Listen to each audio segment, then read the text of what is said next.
بسم الله الرحمن الرحيم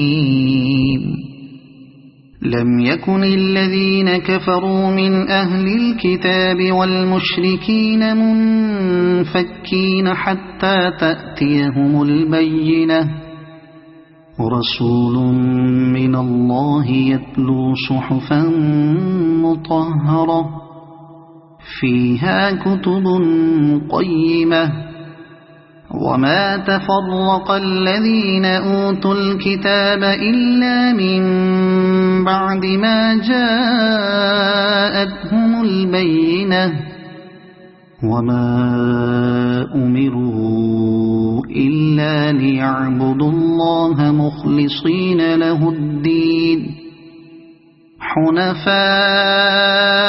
ويقيموا الصلاة ويؤتوا الزكاة وذلك دين القيمة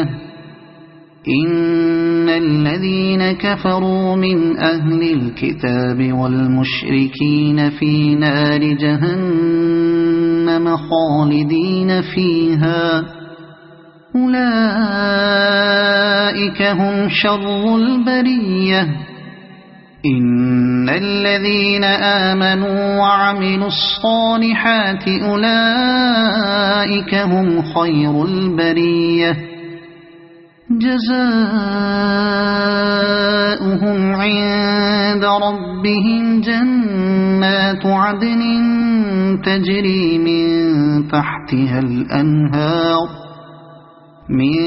تحتها الأنهار خالدين فيها أبدا رضي الله عنهم ورضوا عنه ذلك لمن خشي ربه